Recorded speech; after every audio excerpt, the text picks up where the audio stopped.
Ravi de vous retrouver les graphes pour cette seconde partie de la vidéo. Si vous n'avez pas vu la première partie, je vous invite à le faire. Et donc on va attaquer les actions. Sans plus attendre, n'oubliez pas de mettre un pouce en l'air sur la vidéo, ça aide la chaîne à se faire connaître et potentiellement donc à aider de nouveaux investisseurs, c'est bien le but.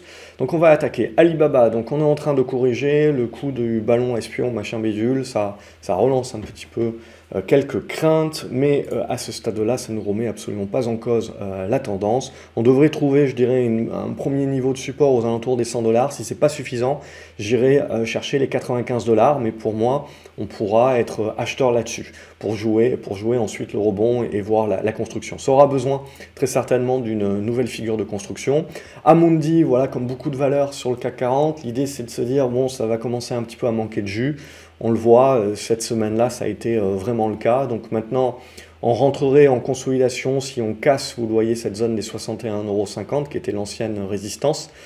Et donc si on passe en dessous de ça, sans pour autant parler de tendance baissière ou quoi que ce soit, c'est beaucoup trop tôt pour ça, bien entendu. C'est juste se préparer et s'attendre à ce que voilà, on consolide un petit peu, on reprenne du souffle, et ça va nous permettre de construire des figures beaucoup plus larges par la suite. Et donc voilà, je serais tenté de dire, on anticipe peut-être un peu plus de neutralité. Au niveau de Apple, on va retrouver la même idée, c'est-à-dire qu'on a fait un très bon rallye, on est allé chercher jusqu'à la zone de résistance des 157 $, et là, on est en train de reprendre notre souffle. Pour l'instant, rien de dramatique, si vous voulez. On peut même reprendre notre souffle jusqu'à cette zone de gap-là et la refermer. Et ce qui va être important, c'est là.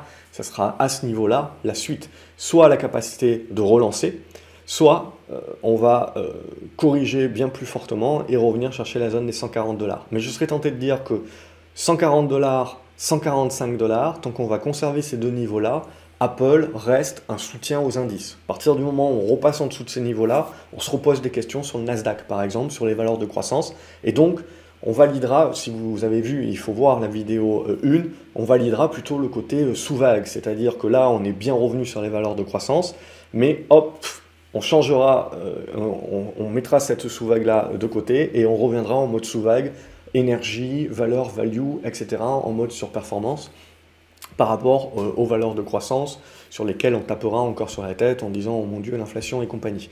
Donc ça aussi, voilà, ce qui va se passer sur des gros titres comme Apple, ne pas oublier les pondérations que ça a sur les indices, ça va être très impactant également pour le sentiment de marché. Du ArcelorMittal était en correction déjà depuis la fin du mois de janvier. On est arrivé là, je pense, sur un premier niveau de support qui va permettre de rebondir. Mais c'est la même chose, hein. Le truc, c'est que là, ce qu'il faut bien se dire, c'est qu'on est en train de dégrossir, la majorité des titres sont en train de dégrossir leur point haut et sont en train d'aller chercher leur point bas, ce qui va nous permettre de dégrossir des figures. Et ces figures-là vont être plus ou moins larges, selon le titre, mais il va falloir s'attendre à ce que ça fasse du zigzag. Donc on est pas mal de zigzags sans pour autant de tendance. C'est-à-dire que là, ArcelorMittal ne reprend pas sa tendance haussière tant que vous ne cassez pas les 29 €. Mais pour autant, je dirais qu'on ne met pas en péril la tendance de moyen terme tant qu'on ne casse pas cette zone des 26 €. Après, si on la casse, il y a quand même encore d'autres supports aux alentours des 25, mais ça serait une correction un petit peu trop profonde à mon goût. Je préférerais qu'on s'arrête là. Donc ça, voilà, on est en train d'attaquer un petit peu les constructions. Tiens, il y avait Art Market. Alors ça, c'est un tout petit titre, c'est spéculatif et compagnie, mais c'est juste, voilà, s'il y a des spéculateurs et compagnie, vous attendez. On n'anticipe pas ce genre de titre. On ne veut pas se faire bloquer, etc. Donc on attend le débordement des 7,90 € pour éventuellement jouer une spéculation. Sinon, on laisse tomber, c'est pas pour tout le monde. ASM International, même chose, on est en train de bloquer sur le niveau de résistance, on consolide. Donc on peut toujours faire un petit peu de rebond, mais éventuellement, on verra, ça va dépendre aussi du CPI, comment on interprète les choses maintenant sur le marché. Est-ce qu'on a encore envie de voir le verre à moitié plein? Auquel cas, donc, est-ce qu'on a encore assez de jus? Ou est-ce que voilà, on n'a plus de jus et on va commencer à avoir le verre à moitié vide et donc utiliser ce prétexte-là pour venir recorriger vers la zone des 290 €, etc. Pour moi, si vous voulez, on peut revenir sur les 290 €, ça serait un retracement qui serait sain, qui ne remet pas en cause le mouvement du mois de janvier. Ce serait juste donc une construction qui serait saine. Et donc là aussi, on serait, vous le voyez, dans une figure très large, hein, avec les 240 € en support, les 340 € en résistance et une espèce de médiane aux alentours des 280. Et tant que vous n'allez pas casser une borne ou l'autre, d'un point de vue long terme, vous n'avez pas de nouvelle tendance à vous mettre sous le nez. Donc vous zigzaguez à l'intérieur. Atos, on a bloqué sur le niveau des 13 €. Pour l'instant, on tient le support, tant bien que mal. Si jamais ça lâche, je dirais le prochain niveau qui sera important à tenir, il est aux alentours des 11 €, 10,50 €. Mais sinon, là aussi, petit à petit, on le verra, hein, c'est au fur et à mesure des chandeliers, on va se dire, ben, on est en train de dégrossir les configurations moyen terme qui vont nous intéresser.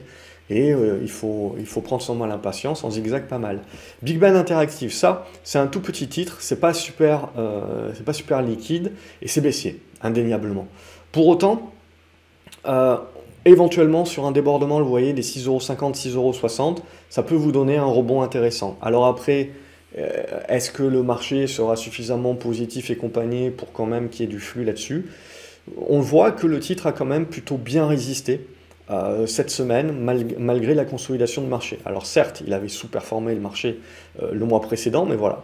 Typiquement, si on cherche des retardataires, Big Ben peut être éventuellement une possibilité. La semaine dernière, je pense que je vous avais parlé de Blue Apron, donc ça c'est de la spécu US typique, hein, c'est pump and dump, c'est-à-dire qu'il y a eu la poussée, on est allé chercher l'objectif, il ne faut pas chercher à comprendre, il faut prendre les profits, hein, et vous le voyez assez rapidement derrière, ça s'affaisse, et donc le trade derrière, de toute façon, on laisse tomber et on passe, hein, c'est des trucs où on passe. CGG, c'est parti, alors ça m'a fait rager en début de semaine parce que j'ai hésité, mais voilà, bon, c'est comme ça, c'est la bourse, c'est le temps des regrets. Donc voilà, on avait la congestion qui était comme ça, tac, on est venu chercher le bas, puis là, très rapidement, on est revenu breaker. Donc ça, c'est très intéressant, on referme le gap ici, etc. Ça veut dire qu'on a un bon mouvement de retournement sur CGG qui s'est validé. Et donc dorénavant, je dirais au-dessus des 80 centimes d'euros, on va rester positif pour la mise en place d'un retournement beaucoup plus long terme. Claranova, pour moi, bon, je la mets sur la liste parce que je sais que beaucoup la suivent, mais pour moi c'est mort, hein, déjà depuis longtemps. Et d'autant plus, là, on a validé que c'était vraiment mort. Gros volume, cassure de l'oblique. C'est pas bon, hein. Et en plus, dans une dynamique du début d'année où le marché est beaucoup revenu sur les valeurs de croissance. Donc autant vous dire que là, c'est un double signal que, déjà, c'était pas bien, mais c'est un double signal que, voilà, il faut éviter. On laissera tomber. Core Mining, on corrige beaucoup sur les valeurs, les minières, très bien. Là aussi, pour moi, c'est une large figure. Donc, c'est-à-dire que vous avez beaucoup de volatilité en son sein, mais on reste dans cette très très large figure. Donc là aussi, ça peut prendre encore plusieurs semaines, plusieurs mois, hein, avant qu'on valide tout ça. Dassault Systèmes, là aussi, on consolide. Rien de bien méchant, je dirais. Tant qu'on ne referme pas ce gap, on ne remet pas en cause la tentative de retournement à la hausse. Donc en gros, c'est ça qui doit servir de support. DSM Coin, j'ai tenté ici la sortie, là ça serait AFS, je suis sorti. Je laisse tomber, on attendra la suite. Eramé, on vient de bloquer sur résistance aux alentours des 110 €. Voilà, donc là aussi, il faut laisser faire le marché. Certainement, il y aura un support sur les 100. Éventuellement, on peut revenir. Alors, il ne faudra pas refermer le gap pour garder la dynamique. Mais globalement, là aussi, voilà, il faut bien vous dire qu'on avait gagné une vingtaine d'euros en l'espace d'une semaine. Ben, il faut retracer un petit peu. Il n'y a pas de remise en cause pour moi du retournement de la tendance à la hausse, tant que l'on va conserver cette zone des 93 €, mais il faut accepter, voilà, que ça retrace et ça reprend un petit peu son souffle. ESSO, donc ça va se regarder tous ces titres pétrole, c'est intéressant, je pense que je les avais diffusés sur l'académie ou ici, je ne sais plus, il y a déjà 1 ou 2 semaines comme scénario, comme hypothèse de travail. Cette semaine, on a vu que le marché y pensait. Alors, ce n'est pas encore validé, il n'y a pas encore des breaks et compagnie, mais voilà, on a bien senti que sur la plupart des valeurs pétrole et gaz naturel, on avait du flux qui revenait. Qui plus est aujourd'hui, avec l'histoire de la réduction du nombre de barils de production de la Russie, ça a remis un petit coup dans le milkshake. Donc là, ce qui nous intéresse, sur ESSO, on a validé un bon support sur les 48 euros. Ce qui va nous intéresser, c'est le débordement des 53. Et éventuellement, donc là, on parlera de relance haussière. Eurofin scientifique, on a eu la poussée en mode rattrapage la semaine dernière, valeur de croissance et compagnie. Et là, on corrige. Pour autant, on est revenu chercher la zone aux alentours des 66 qui devra donc servir de support. Tant que ça va être le cas, on reste dans la congestion qui est plutôt pas mal. GTT, donc on le voit, là aussi, on est en train de bien partir. On arrive déjà sur une première résistance. Éventuellement, il y aura pullback la semaine prochaine. Cette zone-là, des 103, 102, ça va être important de la conserver. Et il y aura surtout les résultats. Ce sera ça qui nous dynamisera. Et donc, pour éventuellement revenir fermer ce gap ici. Alors déjà, la moitié du chandelier ici sur les 109, ça peut être un objectif. Et ensuite, suivant la qualité des résultats, on peut se dire éventuellement aller chercher la zone des 112, 113. Toujours est-il que c'est un retournement éventuellement qui se mettra en place, mais je pense qu'il se fera en plusieurs étapes. C'est-à-dire que là, on peut avoir la poussée, ensuite on aura une conso, et là, on aura la congestion qui se mettra en place. Je ne pense pas que le truc va partir en ligne droite. On verra, mais voilà, je ne précise pas trop. Gearbet, ça reste dans les starting blocks, hein, sur un débordement des 19 euros éventuellement. Ça peut continuer, attention, après c'est des titres qui ne sont pas très liquides. Guillemot, ça se fait taper dessus. Il y a éventuellement du rebond technique, hein, qui peut se mettre en place, bien entendu. On le voit, on approche d'une zone éventuellement de support dans cette zone-là. Donc ça peut permettre du rebond technique, mais globalement, vous n'avez pas grand-chose à espérer de plus durable tant que vous allez rester sous les 11 euros. Dorénavant, on a quand même bien cassé la dynamique sous ces 11 euros-là. Harmony Gold, donc quand la plupart des minières corrigent pas mal, ce qui va surtout m'intéresser, c'est où est-ce qu'on va stopper l'hémorragie. Donc je dirais que dans cette zone, on commence à l'approcher, hein, aux alentours des 3,20, 3,10. C'est une zone éventuellement où on peut stopper l'hémorragie. Ça peut permettre le rebond, mais surtout derrière, il faudra observer la construction. Vous voyez, le mot d'ordre, hein, ça va être surtout beaucoup d'observation, je pense, maintenant. Imerys également, on a bloqué sur le niveau de résistance. On est en train de revenir ici sur le niveau de support. On verra s'il tiendra. On va rester globalement positif au-dessus des 38 euros, je dirais, sur le titre. Mais là, même chose, on a atteint un point dur et il y a un besoin d'un petit peu plus construire. Inat Pharma, c'est la même chose, c'est de la construction. Donc on a une très large figure, on a tenté le rebond cette semaine, c'est un échec, donc méfiance là. Il faut changer un petit peu la figure, mais en gros, on peut revenir chercher les 3 euros certainement. Et par contre, ce que le marché vous a validé, c'est que ce n'est que sur un break des 3,35 € qu'on jouera la poursuite haussière. Donc vous mettez les alertes, rien ne sert d'anticiper. Nvitae, ça, je vous avais dit, ça peut éventuellement spéculer, il y a une bonne congestion. On a tenté de le faire, mais évidemment, avec la correction du Nasdaq et compagnie, ça, sur ces titres-là, il ne faut pas hésiter à sortir. Là, vous lâchez les 2,25 $, c'est terminé. On laisse tomber, on verra plus tard. Et on sort.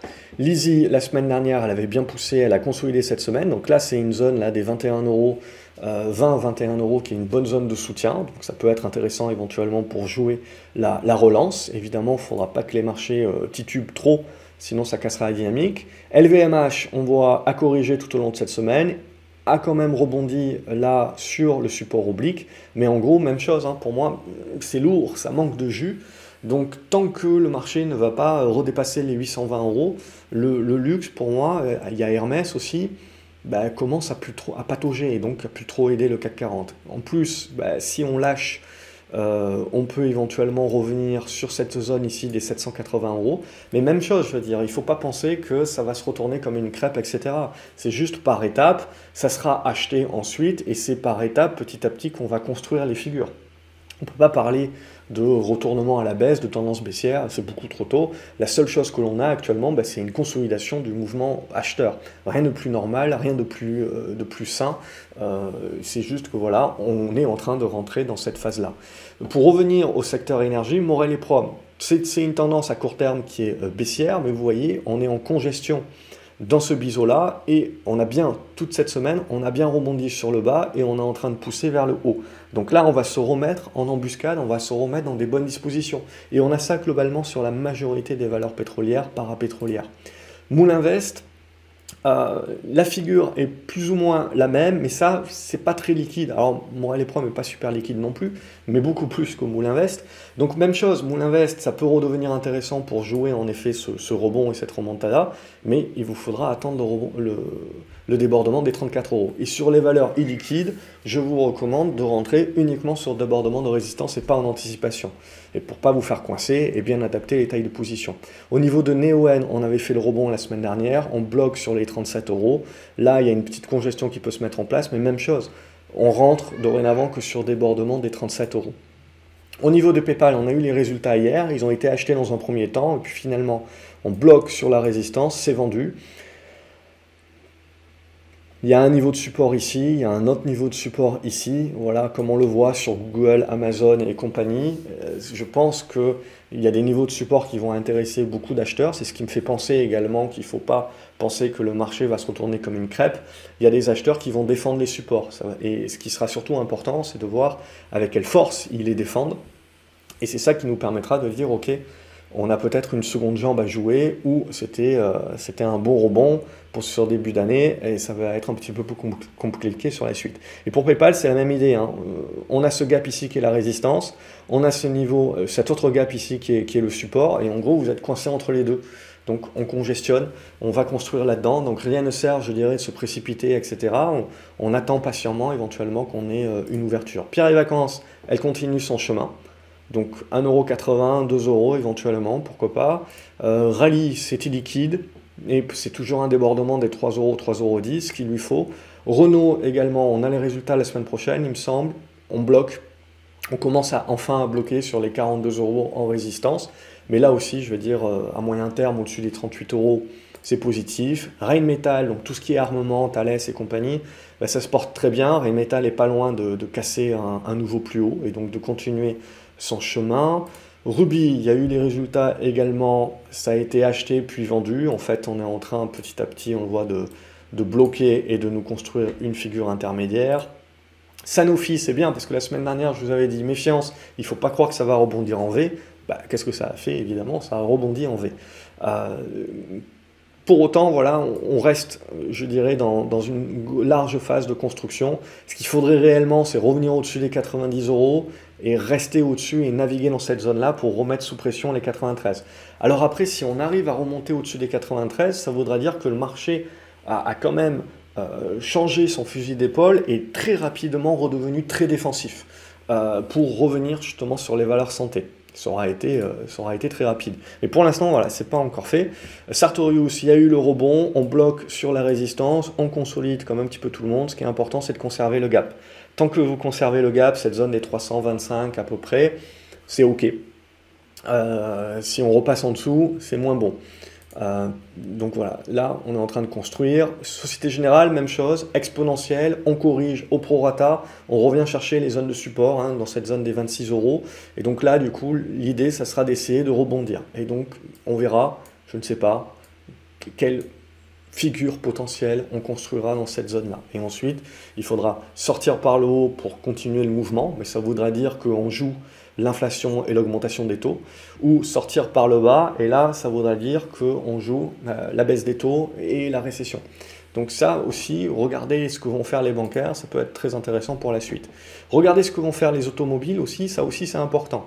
Donc on le voit, on a broyé du noir pendant toute l'année 2022 parce que, oh mon Dieu, la récession. Là, on a bien rebondi sur les valeurs automobiles, équipementiers, parce qu'on s'est dit, ben en fait, c'est pas une récession, c'est juste un ralentissement. Donc en gros, on revalorise. Et donc là aussi, ça sera important de regarder ces valeurs-là. Parce que si elles s'affaissent à nouveau, bah, il faudra y voir une anticipation du marché que le narratif que la récession, c'était peut-être pas pour tout de suite, mais ça sera peut-être pour la fin d'année, va rejouer. En attendant, là, ça reste positif. On a atteint un point de résistance. On consolide, rien de bien méchant, tant qu'on va conserver les 15 € globalement. Stonco, ça, c'était une belle configuration.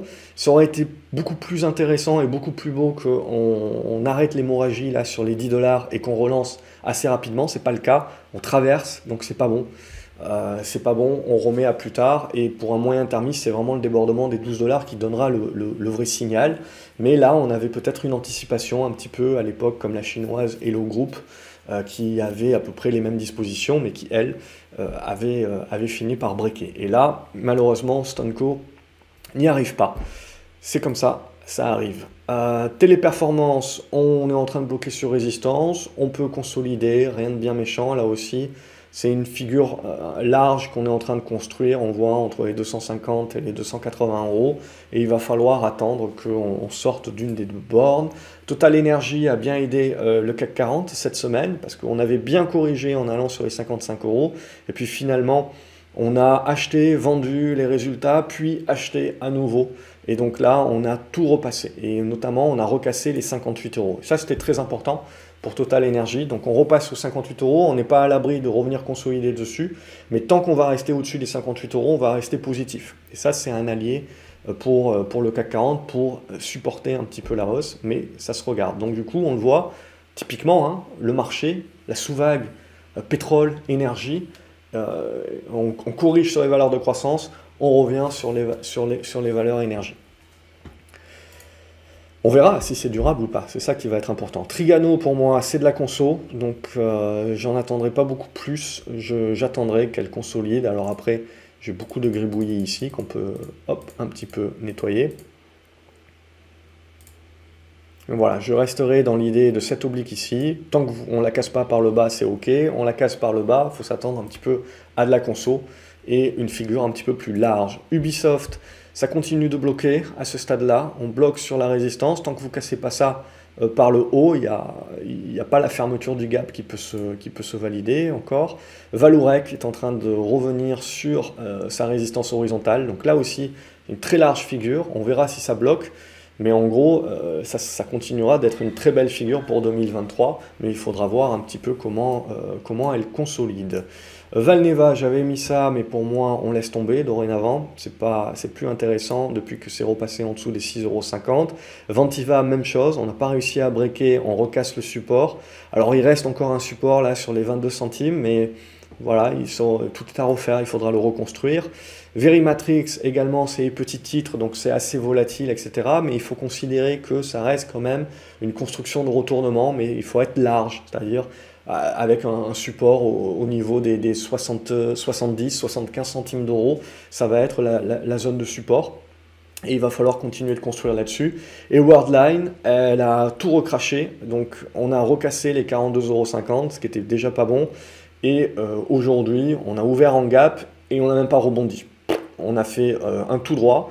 Alors ici, peut-être qu'on trouvera un petit peu de soutien aux alentours des 40 €. Mais du coup, ouais, après ça nous fera d'autres figures, mais voilà, peut-être qu'on tracera d'une manière différente, mais il va nous falloir des chandeliers supplémentaires. Mais en tout cas, ça, c'est pas Jojo. Alors, ça peut permettre du rebond technique, mais maintenant, tant qu'on va rester sous les 42 €, il n'y a pas de signal de relance à la hausse. Donc, là aussi, rien ne sert d'anticiper. Alors, ça dépend de votre profil, bien entendu, mais si vous n'êtes pas là pour faire du rebond technique, ou pour vous dire j'achète un prix parce que 40 € à long terme ça me paraît pas cher, mais en gros l'idée ça sera que tant qu'on va être sous les 42,50 €, ça va rester compliqué sur Worldline. Voilà pour cette semaine pour les analyses. Comme d'habitude, n'hésitez pas à liker la vidéo, à la partager sur les réseaux sociaux. J'espère que ça vous aide. Je ne peux pas évidemment voir toutes les actions. Vous pouvez m'en proposer dans les commentaires. J'essaierai de les rajouter si je trouve que j'ai quelque chose d'intéressant à dire, si ce n'est autre que c'est haussier ou c'est baissier, pour que ça reste quand même pédagogique. Et je fais un suivi d'actions, pas forcément parce qu'elles sont intéressantes, mais parce que ça vous permet également d'avoir un suivi, une logique et de dire ok, comment évolue ce titre-là et donc comment évolue ma pensée autour de ce titre-là. C'est ça qui est important et de bien vous montrer également que une fois que vous maniez un petit peu les bases, etc., ça peut aller très très vite dans les analyses, tac tac, on a les niveaux et quand je vais revoir mes titres, on sait très bien dire là j'y touche pas et j'y reviens sur un dépassement de tel niveau. C'est ça qui va être important. Voilà, je vous souhaite un excellent week-end. N'oubliez pas de vous abonner à la chaîne, me dire qu'est-ce que vous en pensez des vidéos, des titres et quels sont les titres que vous privilégiez dans les commentaires. Je me ferai une joie comme d'habitude de vous lire, de les regarder et potentiellement donc de rajouter ça sur la vidéo de la semaine prochaine. Excellent week-end une nouvelle fois les graphes. Salut.